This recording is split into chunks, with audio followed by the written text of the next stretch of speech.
Crime magazine ആരംഭിച്ചിട്ട് കാൽ നൂറ്റാണ്ട് പിന്നിടുകയാണ്. 2022 കടക്കുമ്പോൾ 25 വർഷമാണ് പിന്നിടുന്നത്.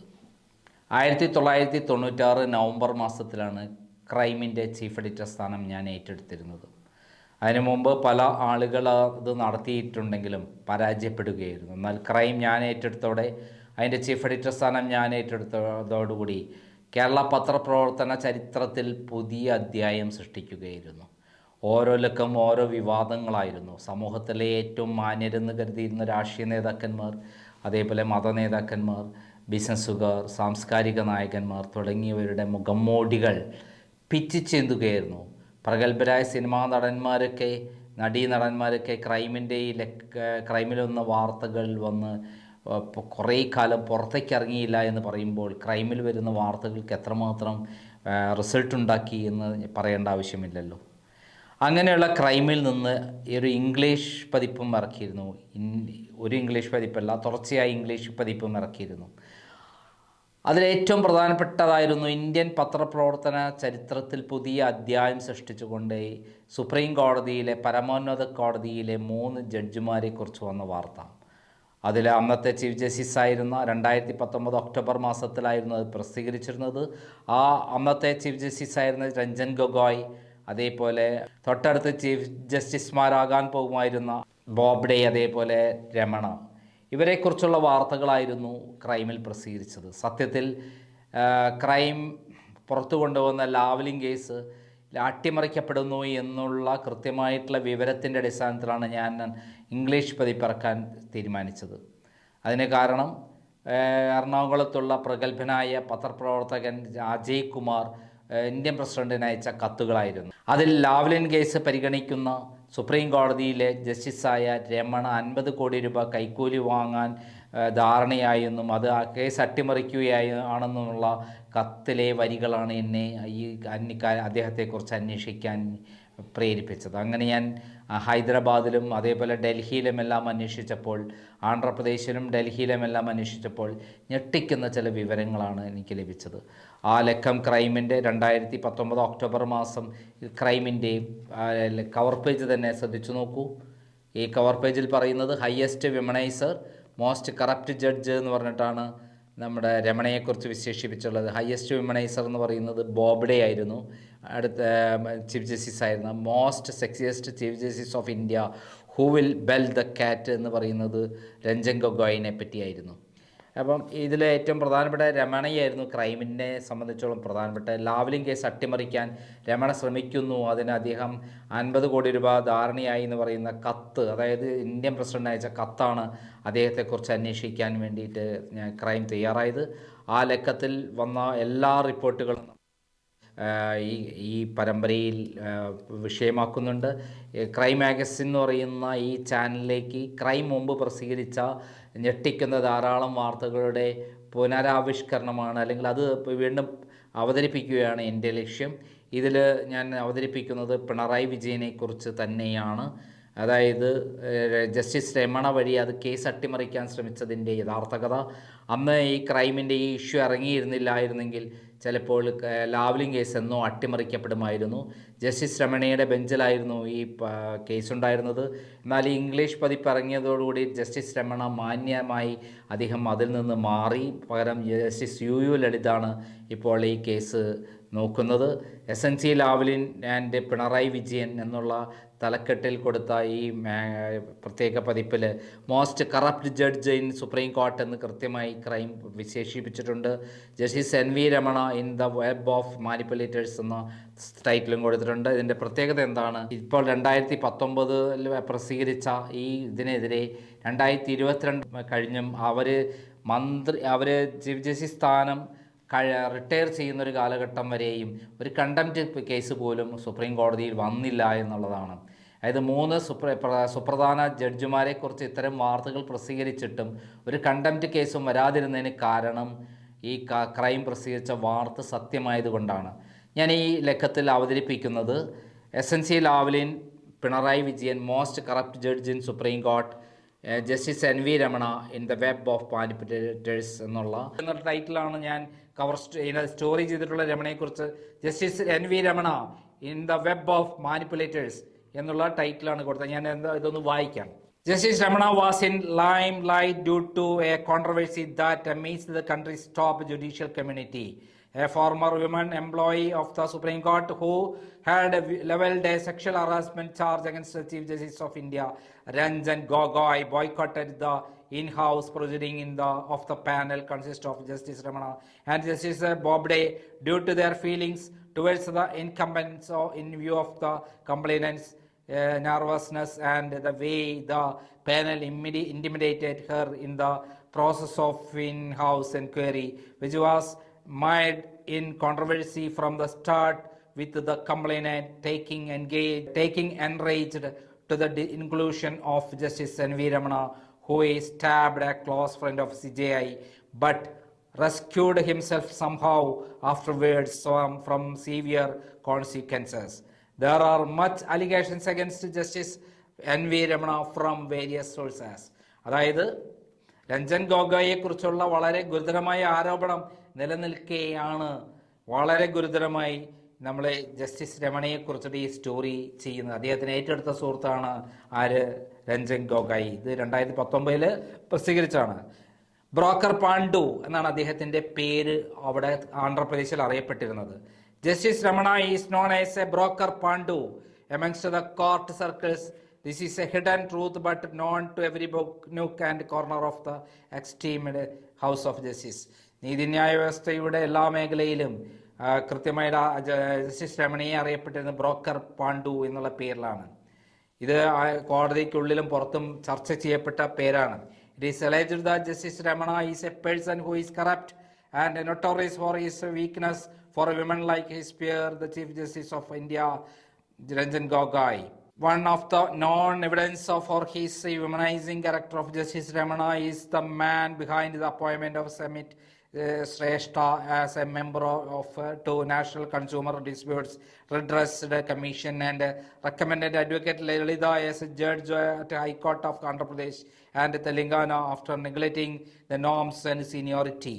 The illicit relationship between these two is very much folklore amongst the judiciary circles at Supreme Court. ഞാൻ പ്രത്യേകം വിവരിക്കുന്നില്ല, മനസ്സിലായി കാണുമല്ലോ. History of justice Ramana. It was in 2012 two advocates of High Court of Andhra Pradesh filed a petition under Article 32 of the Constitution of India purportedly in public interestോടുകൂടി രണ്ട് അഭിഭാഷകർ justice രമണിയെ കുറിച്ചൊരു PL public interest litigation ഒരു case file ചെയ്തു. The writ petition was the nature of quo warranto seeking the quashing of appointment of Ramana as a judge of High Court of Andhra Pradesh, and another writ in the nature of mandamus seeking commandment of Bar Council of Andhra Pradesh to cancel his enrollment as an advocate, but NV Ramana, who had grown beyond the clutches of these petty advocates, managed to fix the deal with the prosecutor, who shamelessly reported in the court that the other persons mentioned in the charge sheet were passengers in the bus and their whereabouts are not known.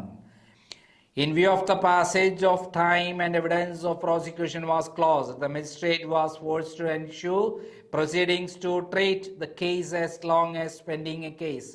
Thereafter, in 2002, the APC moved an application in the court of the government seeking permission to withdraw the case in the interest of justice, and the accused came out unscathed.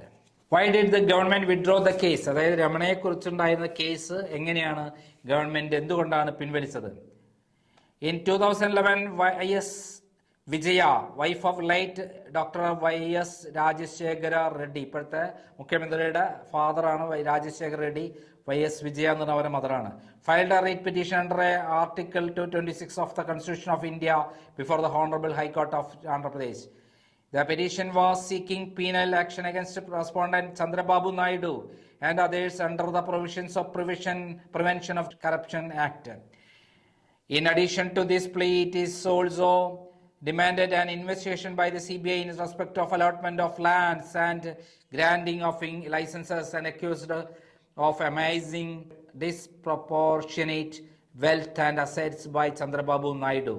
The allegation against Remana was that both the central government and the Supreme Court failed to consider vital facts that at the time of the appointment, a criminal case was pending against N.V. Remana, and at the time of enrollment, he concealed the fact that he was an offender and a person facing a criminal case in the prescribed column of the application. സാധാരണ അഡ്വക്കേറ്റ്മാർ അവരെ enrol ചെയ്യുന്ന സമയത്ത് criminal case ഒന്നും പാടില്ല, എന്നാൽ ഈ ഫോമിൽ ഇതെല്ലാം മറച്ചു വെച്ച് അദ്ദേഹത്തിന് ഒരു ക്രിമിനൽ കേസ് ഉണ്ടായിരുന്നു അതേ എന്നുള്ള കാര്യം മറച്ചു വെച്ചിട്ടുണ്ട് N V Ramana advocate enrol ചെയ്തത്. The criminal case was levelled against him when he was a student at Nagarjuna University in 1981. Some of the students in the city started agitation in connection with the stoppage of buses in front of the university. A public transport was subjected to the damage and the driver and the conductor were manhandled. Consequently, the police registered a case against 5 persons and Justice Remana NV was one of them. NV രമണയുടെ 5 പേർക്കെതിരെ case ഉണ്ടായിരുന്നു. അവിടെ ഒരു bus സമരം നടത്തപ്പോൾ അതിലുമായി ബന്ധപ്പെട്ട സമരമായിരുന്നു. The advocate approached the Supreme Court after 12 years, stating that Justice Remana has cancelled a 31-year-old criminal case before his enrollment as an advocate and before his promotion to a High Court judge. The allegation was that Justice Remana arranged for bench fixing, thereby vitiating the process of adjudication by a solemn process, serious allegations and corruptions, and even disrupted the process of inquiry initiated against the project and helped to delay and evade the process of law. A clear involvement of Dr. Remana as the Chief Justice. The unwarranted intimacy between Justice N.V. Remana and the then Andhra Pradesh Chief Minister is well known to everybody. It is a widespread belief that Remana is a non-corrupt judge among the Supreme Court judges, and the tragedy is that he is a member of the collegium which is appointing other judges. It was Justice Chalameshwar, senior judge, who made such a meticulous statement in connection with the recommendation letter written by Justice Remana and ex-Chief Minister Chandrababu Naidu for the elevation of judges. He wrote to the Chief Justice of India in this connection. The facts speak for themselves. The tone of opinion of the Chief Minister and the Honorable Judge were too similar, almost identical, to be an accident coupled with the timing of the two letters. The only inference that can be drawn is that they are in live communication. Later, Justice Remana refuted this, the most brazen example of the unwarranted intimacy between the judiciary and executive. It was revealed that 4 out of 5 recommended are none either relatives of judges. They are junior and they are near and dear ones. Names were recommended by Chief Justice of Andhra Pradesh Dilip B. Bosley. These facts reveal that Justice Remana has not only amassed properties in large scale, movable and immovable, several crores of bank balance and lakhs worth shares with limited companies as on 31/3/2018. Another notable allegation leveled against N.V. Remana is that he played a pivotal role in transferring Justice തോട്ടത്തിൽ B Radhakrishnan, നമ്മളെ കേരളീയനായ കേരളത്തിലെ chief justice ആയിരുന്ന തോട്ടത്തിൽ B Radhakrishnan, who was the Chief Justice of the newly formed state of Telangana High Court to Kolkata High Court. It is with the oblique motive to make appointment to the 17 vacant posts of High Court judges in the state of Telangana according to the whims and fancies of Chandrababu Naidu. It is alleged that has obtained an illegal gratitude to the tune of 50 crores in this regard. Recently, another petition was submitted to the Chief Justice of India stating that there is a clear evidence that the Chief Minister of Kerala, Pinarayi Vijayan, trying to influence the judges in the case of SNC Lavalin, which is coming up hearing by the bench comprising of Justice Shanta Gowda. It is the 14th occasion that the case is adjourned since the case is filed. It is a bland refusal to carry out the Supreme Court decisions that corruption cases should not be prolonged, as in the graphite case of V.S. Achyutandan versus Balakrishna Pillai, in which Balakrishna Pillai was sent to jail for 3 months as punishment. The reliable sources have informed that the Chief Minister of Kerala held a meeting with Justice Shanta Gowda at Bangalore a few months back. There is a clear evidence that Chief Minister of Kerala is trying to fix his case with the judges. A power broker named one Mr. Reddy is on a continuous flight between Delhi and Trivandrum to scuttle the case. It is said that the so-called Reddy is boasting that he has settled the matter with Tushar Mehta, Solicitor General for CBI. Hence, the endless adjournments of the case. A huge amount is being offered as reward for this. Now it is a well-known matter that 4 other brokers are also working in Delhi circle. These reports about Chief Justice of Gogai, Justice Remana and Bobde are prepared on the basis of the letter dated 30th of April 2019 submitted by Mr. Amaya Rajayan, Green News, before President of India. അതായത് Ramana justice ആയിരിക്കുന്ന സന്ദർഭത്തിൽ അദ്ദേഹത്തെക്കുറിച്ചുള്ള ഗുരുതരമായ ആരോപണങ്ങൾ അടങ്ങിയ ക്രൈമിൻ്റെ English പതിപ്പിലാണ് ഇതെല്ലാം പ്രസിദ്ധീകരിച്ചിട്ടുള്ളത്.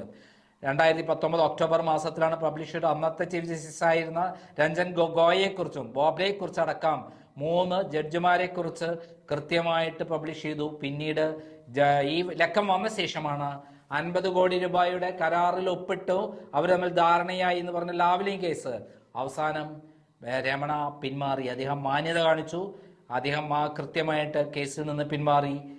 എന്തായാലും justice Ramana ഒരു അഴിമതിക്കാരനാണ്, most corrupted judge ആണെന്ന് പറഞ്ഞിട്ടുള്ള ക്രൈമിന്റെ ഇഷ്യൂവിനെതിരെ ഇന്നേ വരെ ഒരു കണ്ടംപ്റ്റ് കേസോ മറ്റൊന്നും വന്നിട്ടില്ല എന്ന് പറയുന്നതിൽ കൂടെ ക്രൈം പ്രസിദ്ധീകരിച്ച ഈ ലക്കത്തിന്റെ കാര്യം 100% സത്യമാണെന്ന് 3 വർഷങ്ങൾക്ക് ശേഷം ഒളിച്ചു പറയുന്നതിൽ എനിക്ക് അഭിമാനം തോന്നുന്നു. ഇന്ത്യയിലെ ഏതെങ്കിലും പ്രസിദ്ധീകരണത്തിന് ഇത്ര തന്റെ ഇടത്തോടുകൂടി ഇങ്ങനെയൊരു ഇംഗ്ലീഷ് പ്രസിദ്ധീകരണം ഇറക്കാൻ കഴിയുമോ? ജീവൻ പണയം വെച്ച് സത്യസന്ധമായ വാർത്തകൾ പ്രസിദ്ധീകരിച്ചതിന്റെ പേരിൽ മാത്രമാണ് 3 ജഡ്ജിമാർക്കെതിരെ പ്രസിദ്ധീകരിച്ച ഈ ക്രൈമിന്റെ പതിപ്പിനെതിരെ ഒരക്ഷരം പോലും ആരും മിണ്ടാതെ നിന്നത് എന്നുള്ള കാര്യം നമുക്കെല്ലാവർക്കും അറിയാം. അല്ലെങ്കിൽ എന്നെ തിഹാർ ജയിലിലേക്ക് അയക്കാൻ ഈ ഒറ്റ ഇഷ്യൂ മതി എന്ന് മനസ്സിലാക്കുക. എന്നാൽ തിഹാർ ജയിലിലാണ്, തിഹാർ ജയിലിൽ ഞാൻ പോയി കിടക്കാൻ തയ്യാറാണ്. എന്നിരുന്നാലും ലാവ്ലിംഗ് കേസ് അട്ടിമറിക്കാൻ പാടില്ല. കേരളത്തിൽ 2 കോടതികൾ ഇത് അട്ടിമറിച്ചു എന്നുള്ള ആരോപണം വന്നിരിക്കുന്നു. അതവിടെ സുപ്രീം കോടതിയിൽ അട്ടിമറിക്കപ്പെടാൻ പാടില്ല എന്നുള്ള നിഷേധാർഢ്യത്തോടു കൂടിയിട്ടാണ് ഞാൻ ക്രൈമിന്റെ ഇംഗ്ലീഷ് പതിപ്പിറക്കിയത് എന്ന് മനസ്സിലാക്കിയ സുഹൃത്തുക്കളെ, അത്രയും ത്യാഗവും തൻ്റെ ഇടവും അതേപോലെ ഏതറ്റം വരെ പോകാനുള്ള തീരുമാനവും എടുത്തുകൊണ്ടാണ് ഞാൻ ലാവ്ലിംഗ് കേസ് പോരാടിയിട്ടുള്ളത്. അത് ഞാൻ ഈ ബാലാനന്ദൻ കൊടുത്ത വാക്കാണ്. CITUവിന്റെ അഖിലേന്ത്യാ പ്രസിഡന്റായ ഈ ബാലാനന്ദൻ, അദ്ദേഹം എനിക്ക് ലാവ്ലിംഗ് സംബന്ധമായുള്ള പിണറായി വിജയനെതിരെയുള്ള അദ്ദേഹം അഴിമതി നടത്തിയുള്ള രേഖകൾ കൈമാറുമ്പോൾ, അതേ കമല ഇന്റർനാഷണൽ എക്സ്പോർട്ടിംഗ് കമ്പനിയുടെ ബന്ധപ്പെട്ട രേഖകൾ കൈമാറുമ്പോൾ അദ്ദേഹം എന്നോട് പറഞ്ഞിരുന്നു, നന്ദകുമാർ ഇതിന്റെ അവസാനം വരെ കണ്ടിട്ടേ പിൻവാങ്ങാവൂ, ഒരിക്കലും അതിനിടയിൽ പിൻവാങ്ങരുത് എന്ന് പറഞ്ഞു. ഞാൻ അന്നു മുതൽ ഇന്ന് വരെ പോരാട്ടം നടത്തിയിട്ടുണ്ട്. ഇപ്പോൾ സുപ്രീം കോടതി സെപ്റ്റംബർ 13 ഈ കേസ് പരിഗണിക്കുമ്പോൾ ഈ ലക്കത്തെക്കുറിച്ച് എല്ലാവരും ഓർക്കണം. ഈ ലക്കം ഞാൻ പ്രസിദ്ധീകരിച്ചത് കൊണ്ടാണ് ജസ്റ്റിസ് രമണ ഈ കേസിൽ നിന്ന് പിന്മാറിയത്. അല്ലെങ്കിൽ അന്ന് എന്നേ ഈ കേസ് അട്ടിമറിക്കപ്പെടുമായിരുന്നു. ഏകദേശം 18 തവണയാണ് രമണ കേസ് മാറ്റിവെച്ചിരുന്നത്. ആ സന്ദർഭത്തിലാണ് ക്രൈമിൻ്റെ അകത്ത് ഇങ്ങനെ ഒരു പതിപ്പിറക്കിയത് എന്ന് മനസ്സിലാക്കുക. ഞാൻ ഇങ്ങനെ ഒരു പതിപ്പിറക്കിയാൽ പ്രശാന്ത് ഭൂഷണെ പോലും ശിക്ഷിച്ചിട്ടുള്ള സുപ്രീം കോടതി എന്തുകൊണ്ടാണ് ഈ 3 ജഡ്ജിമാരെ കുറിച്ചുള്ള വാർത്ത പ്രസിദ്ധീകരിച്ചിട്ടും ഒരക്ഷരം മിണ്ടാതിരുന്നതിന് കാരണം ക്രൈം പ്രസിദ്ധീകരിച്ച വാർത്തകളെല്ലാം സത്യമായിരുന്നു എന്നുള്ളതാണ്. എന്നാൽ ഒരു കാര്യം മനസ്സിലാക്കുക, ഞാൻ ഏറ്റവും വിശ്വസിക്കുന്നത് കോടതിയിലാണ്. 99.4% ജഡ്ജിമാരും സത്യസന്ധരാണ്.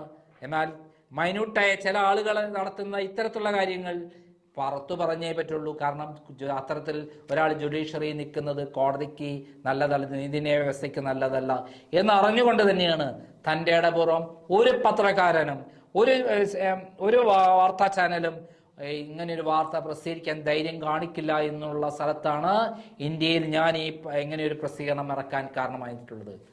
നന്ദി, നമസ്കാരം.